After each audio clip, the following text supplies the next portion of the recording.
Now there's a prevalent urban legend online that's called every copy of Mario 64 is personalized, and the theory states that there is some artificial intelligence in the cartridge of Mario 64 that will change the game for each individual player, often adding various creepy scenarios into certain copies. And now we're gonna look at one person's creepy experience with this AI that almost drove him insane, as he vowed to never play Mario 64 again. In fact, we have 3 creepy stories to look at today of very odd and almost paranormal things that have happened to people while simply playing through their favorite Mario game. Each story will be more unsettling than the last, but the final one in particular is the most horrifying Mario story I've ever heard. These are all true stories of people's experiences that were posted online. Now, if you want to believe that these people are telling the truth or not, well, that's for you to decide.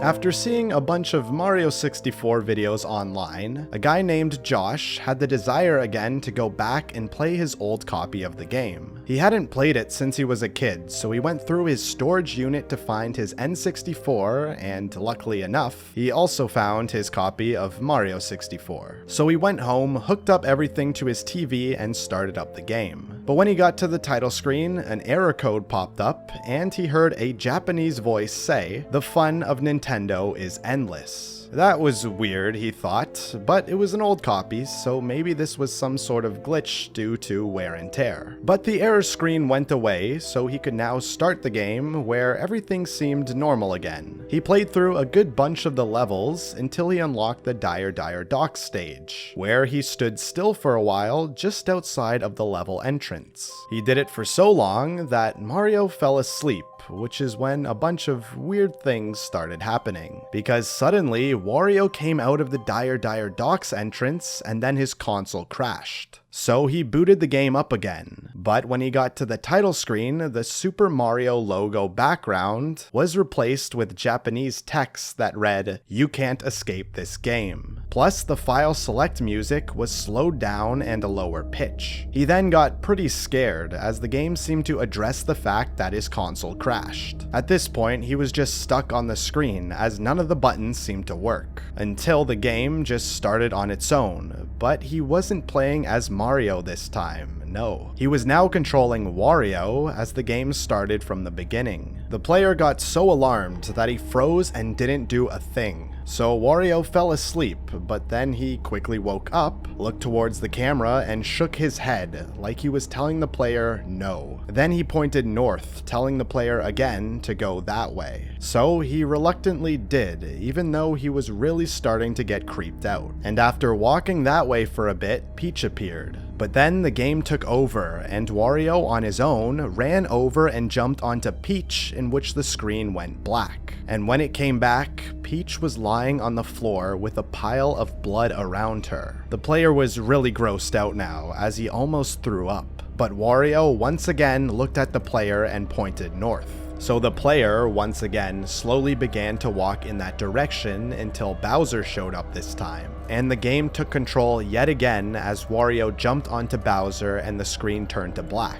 And this time when it came back, there was a pile of blood again, but no Bowser in sight. The player was so freaked out now that he got up and tried to turn off his N64, but before he could, he noticed Wario walking towards Mario this time. And by using a Mega Mushroom, Wario ran right through Mario, which caused him to explode with his blood flying everywhere. The player had enough. He turned off his N64 now. But then he heard a loud scream from his speakers and the game turned on again. The file select came up and the message, "You can't escape again," was the new background. So the player ripped out the cords, threw his N64 back into the box, taped it up, and threw it back into the storage with a note on it that says, "Do not open." After that, he vowed to never play Mario 64 again.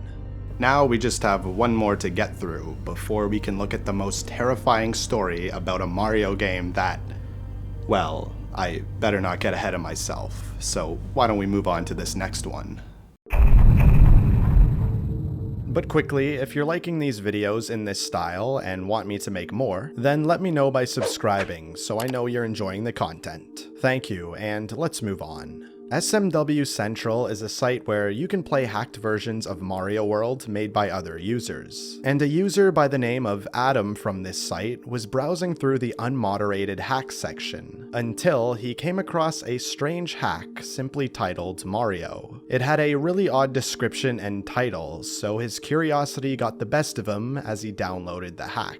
The download oddly came with this other text file that seemed to just be a bunch of gibberish in it. But he was able to make out one phrase, "Find me." That was repeated over and over again in the file. Thinking this may have been a mistake by the maker, he moved on and started the game. But we'll definitely learn the meaning of this later, don't you worry. Then he noticed that things looked even more off as the colors were dulled out. Why would someone make the game look like this, he wondered. So the player continued on and pressed start, which showed a text box that explains the plot. He noticed something was different though, as it said it looks like Mario is at it again rather than Bowser. So was Mario the villain in this version? Then he went to Yoshi's house, which wasn't there, and he only saw this weird binary message that translates to notepad. But he continued to the next level, however it was now named Never Come Back. The player was now getting pretty weirded out. When he entered the level, he immediately heard a loud noise of Bowser's clown car crashing and then silence. It was empty. There were no enemies. You couldn't collect star coins, and no music played at all. The player was getting really confused now as he continued through this very unsettling level. As he progressed, he got to another speaker box that said, "I hate you." Now the player was wondering just what is going on here? Is the creator of this mod some sort of twisted, warped individual? Or did Mario do something terrible prior to the start of this game? But he finished the level and got to the next one. Here he even unlocked Yoshi, but the text was changed again, because now it said that Mario had trapped Yoshi in the egg. The player was now really questioning what Mario did. Was he the one who attacked Dinosaur Island? Is he enslaving the Yoshis now? He continued to play and see a bunch of these weird text boxes that blamed Mario for the terrible events in the game. And the player began to now get more and more creeped out the more he played the game. However, he was able to beat the first castle, but an even more disturbing message then played. It said, "Victim number 1. Eyeballs were unable to be found. The victim was lying on her carpet. Causes of death unknown. Hand marks with unidentifiable fingerprints were found all over the corpse." Now the player was getting very scared as he thought, what the heck is wrong with the creator of this hack and what is he trying to tell me? After that, the path led him to the Donut Plains level, and in that level, the player immediately saw 2 speaker boxes. The first one said, "There's no way out of here," and the other said, "Fly away."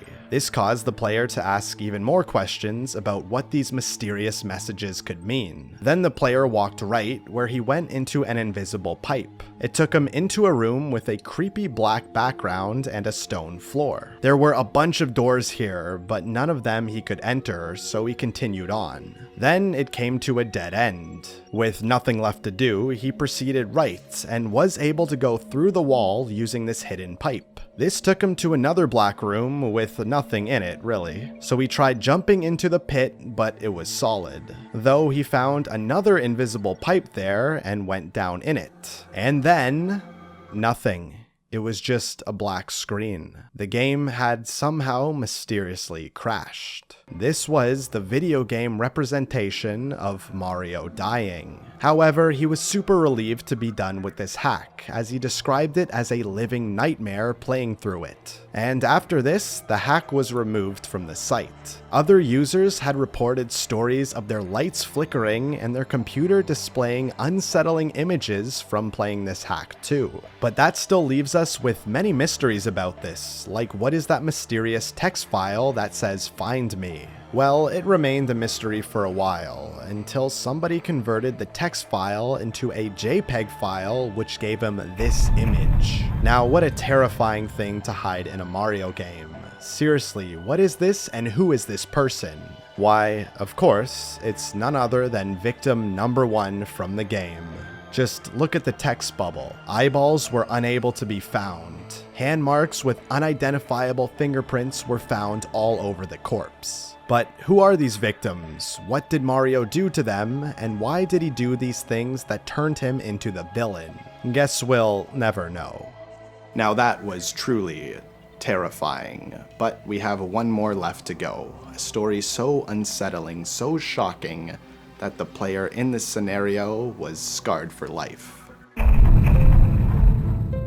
On a kid's 12th birthday, his parents gave him $250 and they suddenly went away for the week for marital counseling. Seeing as the kid was the only one in his friend group without an N64 or Mario 64, he quickly rushed to a game store to get just that with this money. But when he got there, they only had one N64 game left due to the system being so popular at the time. And that one game had a sticky note on it that said, "Do not under any circumstance sell." But the kid really wanted a game to play, so the sketchy teenage clerk struck a deal with the kid and asked for extra money to sell him the mysterious game. The kid was desperate to play a game, so he took the offer and bought it. When he got home, he removed the sticky note which revealed the game to be Mario 64, conveniently the game he specifically wanted to get. So he excitedly put the game into his N64 and started up the system, but almost immediately something was off.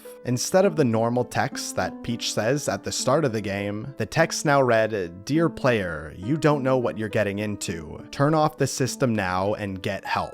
Yours truly, the previous owner." While the kid thought it was odd, he was too excited to start playing, so he didn't get phased and continued on. But things kept getting odd and creepy, as when he entered Bob-omb Battlefield, a toad was there waiting for him as soon as he landed. And he said, "You will die if you continue. Turn off the game or I will kill you." While the boy thought that was creepy, he just assumed some hacker had the game before him and wanted to scare the next owner of the game. So he once again continued on. He collected a bunch of stars, unlocked the first Bowser door, and fell through the trap door. But when he got to the Bowser level, a text bubble appeared that said, "Welcome to hell." Huh. "That's new," said the kid. Then, when he got to the Bowser boss fight, Bowser's eyes were completely black. But yet again, he wasn't phased and beat the boss easily. However, as the screen was transitioning to the castle, he saw Bowser start to get up and transform into a human-like black figure with pointed teeth coming from his mouth. Now the boy was starting to get freaked out, but what caused him to be more scared was after the fight, it didn't warp him back to the main castle hall, but rather the game put him in the endless staircase. But the boy thought he maybe glitched to a later part of the game, and if he could just beat the game by getting to the top of the stairs where the final boss is, then his friends would be super impressed he beat the game so fast. So he ran and ran for minutes on end, but the staircase seemed to never end. And then he saw something odd. A picture frame appeared on the wall of the staircase. And when he went closer to see the picture, he saw something terrifying. It was a picture of himself when he was 6 and his dog Lassie that had passed away. Now things just got real for the boy. He was very shaken up by this game. He didn't have an excuse for this. Then his curiosity got the best of him as he kept going up the stairs, in which he began to see more and more old family photos of his. Then the boy heard something. Something in his house, right outside of his door. It was 2 or 3 a.m., so his parents wouldn't be home yet, so this couldn't be possible. He went over and opened his door, but nothing was there. So the kid, thinking he was hearing things, continued to play. But as soon as he moved Mario up the stairs some more, he heard the same noise in his house again. So the kid slammed his door and locked it shut. He was terrified now. He was also getting pretty sleepy too, so he rubbed his eyes a bit, but when he opened them again and looked at his TV, Mario was staring directly at him, but now his eyes were totally black, just like Bowser's. So he tried to walk Mario down the staircase to get away from it all, but Mario kept walking slower and slower until he just stood still. Then he looked at the player and gave him a creepy smile with big sharp teeth. And then the game took control as Mario sprinted back up the stairs on his own. And at the same time, he heard the banging noise from outside his room again, like something was walking up his stairs. The kid was totally freaked out, so he hid under his bed. But after a few more seconds, everything stopped and it was quiet. So the kid got up and looked at his TV again, and he saw Mario walking to the final Bowser door. When he touched it, he heard a creak in his own door. Luckily, he locked that one. Then Mario walked to the left, to a painting of a TV this time. Mario then touched the TV painting with his hand, and his TV started to glitch and static. Then Mario turned towards the player and gave him another really creepy smile from before, then jumped into the TV painting. When he did that, his screen shattered and sparks flew out of his TV, which blew him backward and caused him to black out. When he woke up, he was in a hospital with his parents and a nurse next to him. They caught him up and told him that the house burned down. Then, when he went back to school, his friends obviously had a lot of questions in which the kid really didn't feel like answering them. However, his friends brought up a kid named Jeff, who was in fact the previous owner of the game before his parents sold it to that game store. A boy with a similar age, whose parents were also away when he played that very same game. And when his parents came back, they found Jeff in the basement dead, after he hung himself with the cord of his N64 controller after playing that game. And this is where our journey comes to an end. Are these stories fact? Are they fiction? Well, why don't you play these games for yourself and find out? It couldn't hurt, right? I mean, these are just video games after all.